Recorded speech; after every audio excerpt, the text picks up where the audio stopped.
Hello and welcome to the McTaggart Attack podcast. I'm Kevin McTaggart, and this is episode 138, I think. Pretty sure it is. Yeah, 138. I just checked. I think it is. Yeah. Let's see. I've already coughed, cleared my throat while the podcast was starting. Didn't realize it was starting. I knew I fucking started it, but I went ahead and kept on with it anyway, because my podcast is raw like that. So, there. And then I thought I knew what number it was, but I think it's 138. I'll put the right number in the title. And I'm fucking up the music. I wanted it to end. I pressed the button, but my thumb pressed the button twice.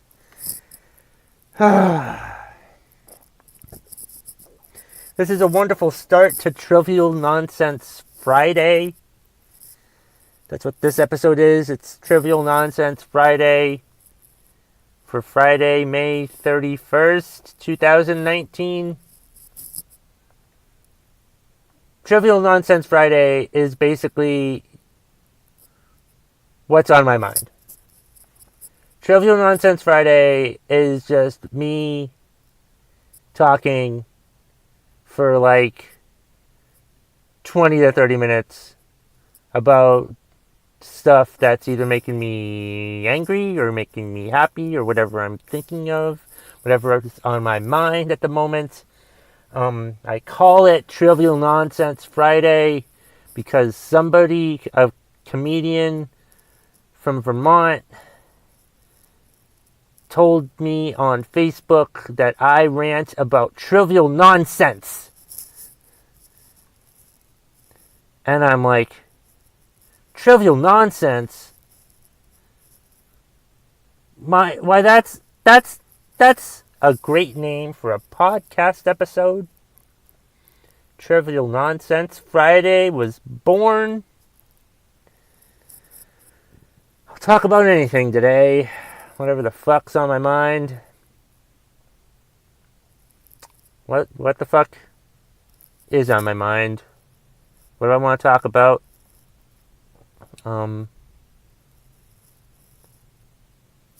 Here's something. We'll just jump into abortion. Let's just jump into abortion. I don't understand why the government cares so much about a woman's vagina. Is it because there are mostly men in charge of government? Is that what it is? I mean, honestly,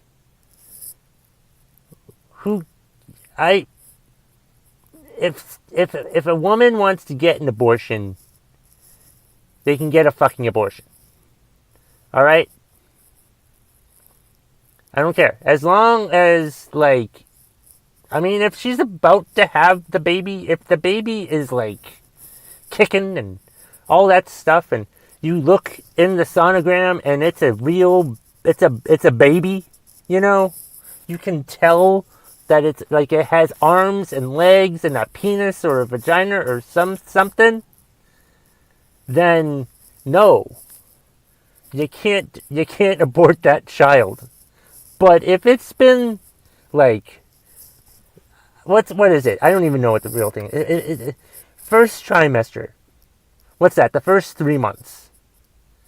If you can't tell that you're pregnant within the first 3 months of the pregnancy, then you have to have the baby. That's it. You're yeah, have the baby, and then put it up for adoption or something. Put it up for adoption, whatever. Maybe you'll even want to keep it. Who the fuck knows?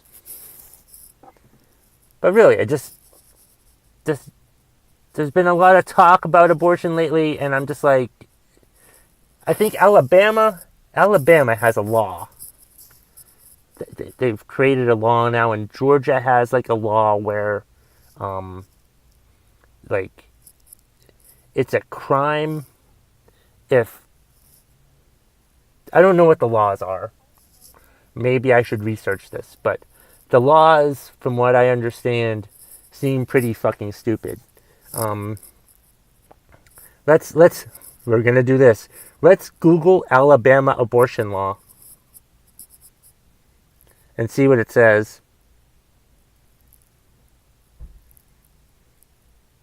Alabama abortion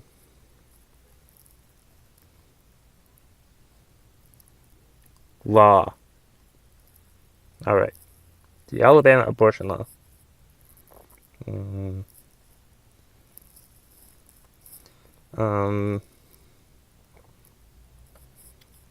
What's the Alabama abortion law? Why won't Wikipedia just tell me what the fuck the Alabama... okay, here we go. Bloomberg. Let's see. The Alabama abortion law. New blanket ban on abortion. Okay. It's a blanket, it's a ban on abortion. Okay. So that's what it is. Alabama abortion law. Alabama lawmakers have passed a bill that would make it a felony for doctors to perform or attempt to perform an abortion in the state. The controversial bill contains no exceptions for victims of rape or incest, but does allow for abortions in cases where the mother's life is at risk.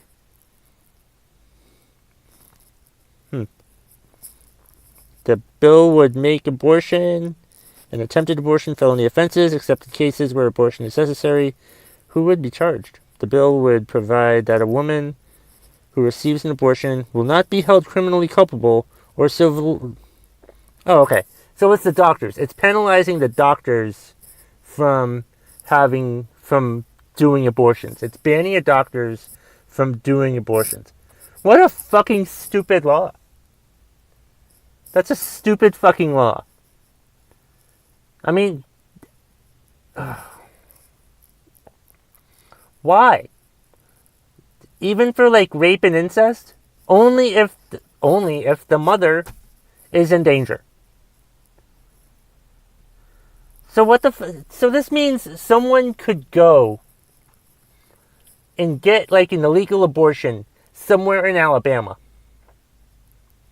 and then go to the hospital, an illegal abortion that'll probably not go well, and then go to a hospital and have it aborted because the abortion didn't go well, and so they had to do the abortion for the wife. That's how a mother can get a legal abortion in Alabama, is if her life is at risk.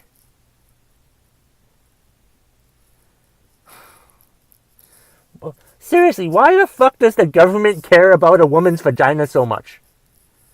Like, I put on Twitter, I think around this time that happened, I said something basically that if men could get pregnant, there'd be no abortion laws. And that got so many likes. Gee, I don't know why. Yeah. If men and women could both get pregnant, there'd be no abortion laws. Or there would be abortion laws, but the laws would be to make abortion more easily accessible.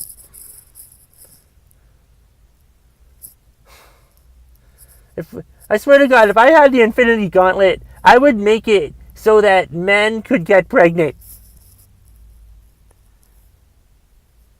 My God. Oh man, just so fucking stupid.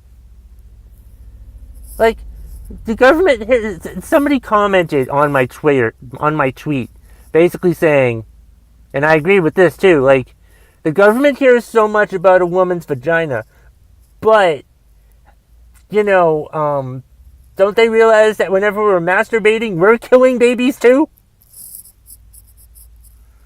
So should there be laws for masturbation? What the fuck? And apparently Georgia has a masturbation law too. Let's look up Georgia's masturbation law.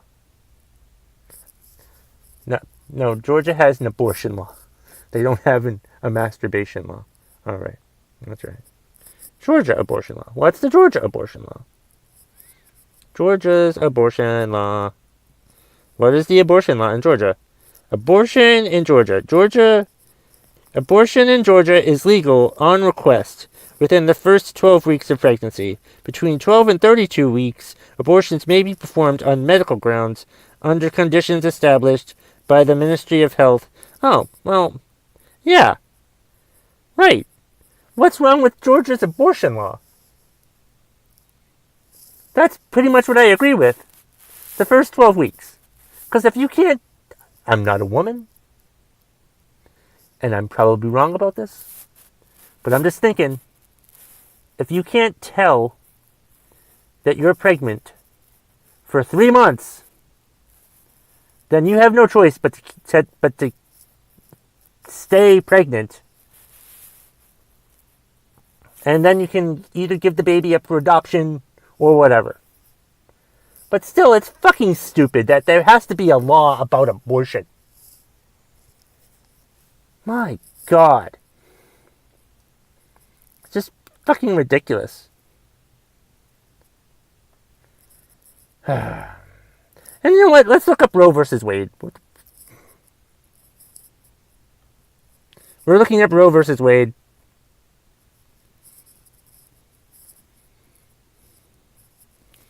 Roe versus Wade was a landmark decision in the U.S. Supreme Court in which the court ruled that the Due Process Clause of the 14th Amendment to the U.S. Constitution provides a fundamental right to privacy that protects a pregnant woman's liberty to choose whether or not to have an abortion. Okay. Oh, so that's what the Alabama law circumvents Roe versus Wade by charging the doctors. By banning doctors from doing it. They can't ban a woman from getting an abortion. Or you can't, because of Roe versus Wade. But we're going to fuck with the doctors.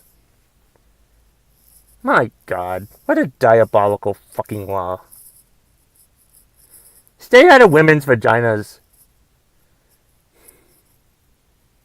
Government. Fucking stupid. So fucking stupid. And there's that Ohio abortion law too, but I don't think they've voted on that one yet. So I'm not going to talk about it. Plus, the only ones that were like the most biggest ones, preposterous ones, were the Alabama's is clearly the worst. Georgia's isn't that bad. I don't think. But I'm not a woman, so I don't know. But I'm just, my opinion as a man, which completely negates my opinion. You know, so there. So who knows? So yeah, abortion.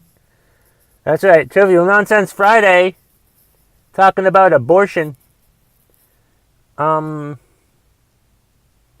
else do we want to talk about? Abortion was on my mind because friends suggested that I talk about abortion and give my opinion on abortion, so I did that. I should have just called this episode Abortion, but I've already called it Trivial Nonsense Friday, so I need to talk about some other stuff too. Let's see. I've been listening to some self-help audiobooks recently, and I think they've changed my life. Back in April, after I decided to quit drinking again, and I put it out on Twitter how many days I'm alcohol free I am and stuff like that.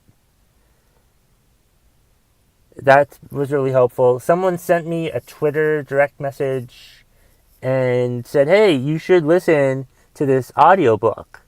And because Pete Holmes talked about it, the comedian Pete Holmes talked about it on the Ron Funches podcast or something like that. And I'm like, oh, well, maybe I will listen to this audiobook. I like Pete Holmes, but if it's a book about quitting drinking, then yeah, I will listen to this audiobook. And the audiobook, I think I've talked about it on this podcast already, but it's This Naked Mind by Annie Grace. And the book was amazing. The book made something click in my head that I shouldn't drink anymore. And I'm committed to not drinking alcohol anymore. I'm still tweeting about how many... I was tweeting about how many days alcohol-free I am, but I've stopped doing that, and now I'm just tweeting facts about why you shouldn't drink alcohol. You know? And stuff like that. Because if I kept going with the days, and I know I'd probably keep going for a while with the days, I might do like a day every once in a while, but I'll have to count it. But I don't want to count. I'd be counting days for the rest of my life, and that's not a way to fucking live. I can't even remember the exact date that I decided to quit drinking, which is fine. I just want alcohol out of my life. I don't want to drink it anymore. And this book, This Naked Mind, helped me realize that. It helped me realize, it gave me facts about how bad alcohol is for you. It gave me facts about how dangerous it is to your body. It's just, even like if you drink a little bit a week, that's still dangerous. Even if you drink a little bit a week, it can still make you susceptible to cancer and other diseases and stuff like that. And it's sure, it makes you feel good temporarily, but it doesn't solve your fucking problems. And it did talk about AA, but it talked about, I forget what it said exactly about AA, but it did say that the philosophy of AA is flawed in that AA treats it like an allergy, I think it was, or so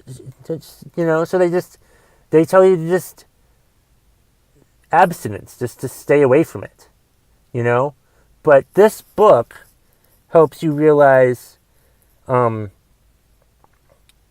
made aware, that there's your subconscious mind and your conscious mind. And your subconscious mind basically still wants to drink because it likes it. It's good. It's used to it, But my consciously, this last time that I wanted to quit drinking, because I've quit drinking 2 times beforehand. And I wanted to quit drinking now because I didn't have that shitty job anymore. And I had the hardest time quitting this time around. I would say to myself that I was quitting, I'm done, I'm right. And after a couple days, I started feeling depressed. I didn't feel depressed the other 2 times that I quit drinking, but this time around, I started feeling depressed. A couple times. So it took me a while to stop drinking, and it took me listening to This Naked Mind to make me realize that I was depressed because my subconscious wanted to drink, but consciously I didn't, and there was a conflict there.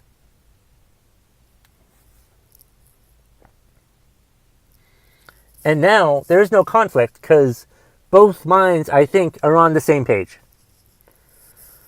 So that book's great. I recommend that if you're looking to quit drinking or to cut down your drinking. Listen to This Naked Mind or read it, whatever. But I've never really listened to an audiobook. That was my first audiobook, the Maggie Grace audiobook. Let's see. There's this other audiobook I came across. I constantly worry about what I'm gonna do with my life, because I don't know. I'm confused. I'm indecisive. I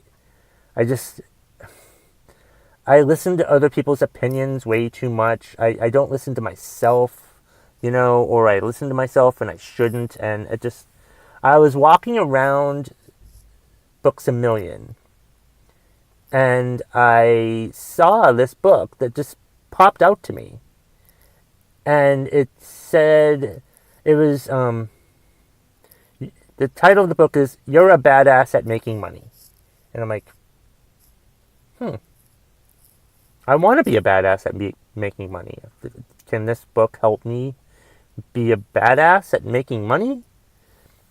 And it's a book written by Jen Sincero, Sincero, or just look up You're a Badass books or something like that.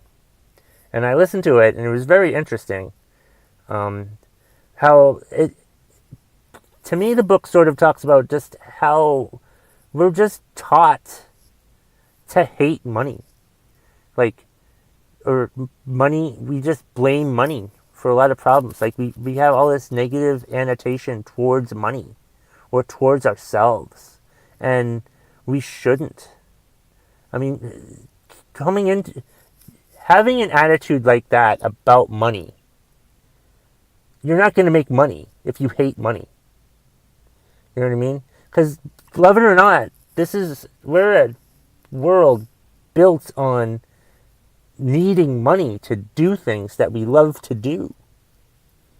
And all my life, I have pretty much dreaded money. I've been broke. I hated being broke. I didn't think I could ever be rich or whatever. And I'm not rich by any means, but this book has definitely starting to change my mindset about the whole thing. And she has a series of books. One other book really.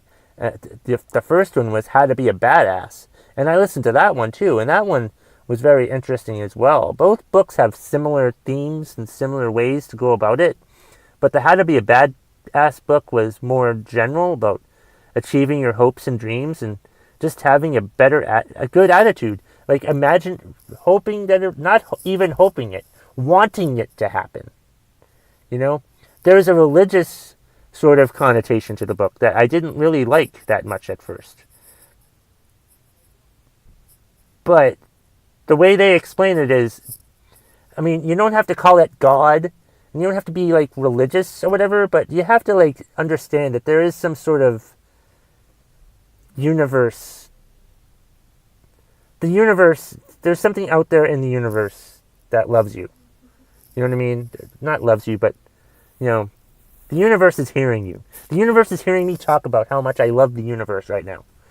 I forget how she calls the universal something rather. But I'm not going to tell you what she says, because you're going to have to read the fucking book. But really, that book, it's not going to change me overnight, but it's certainly changed my insight on things. I feel happier. I feel...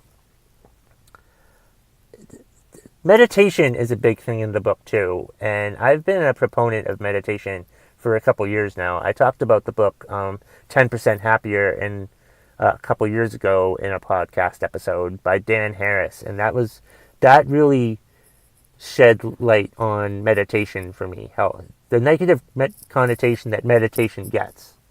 And this book, the Badass books, the You're a Badass books, talk about meditation as well. And they also talk about the subconscious and conscious mind, like the Annie Grace This Naked Mind book does. And it's just fascinating.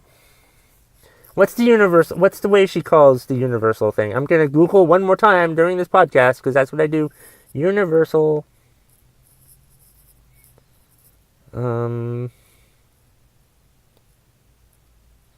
Universal. Universal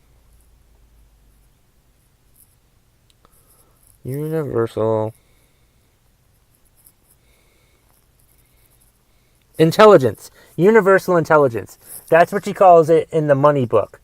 But in the first book, she doesn't call it that. But that's because it came out the money book came out a few years after the first book. Universal intelligence. That's what it is. She refers to it, she doesn't call it God, she calls it the universal intelligence. So yeah, it's very interesting. It's shed light on a lot of things. It makes me aware that, there is something out there. Things do happen for a reason. And you just have to, it talks a lot about meditation and stuff like that, and focusing on what you want, and, it's great. I love it. I've loved both books. There was a third book that was like just a guide, though. It wasn't much of a book, though. But yeah, that's been great. They've been very helpful, and I feel a lot happier, and I don't know what the fuck I'm going to do about material now. I'm supposed to be an angry comedian. People are supposed to be mad, laugh at me getting angry about stuff, and I'm not angry. Oh. I guess I am. Alright, well, I think that's where we'll leave today's Trivial Nonsense Friday. As always, you can contact me via email at mctaggartattack@gmail.com. You can look me up on Twitter at KevMcT. You can find the McTaggart Attack Podcast Facebook page. And that's it, I think. Yeah. And that's the bottom line, motherfuckers. If you smell what the McTaggart Attack Podcast is cooking.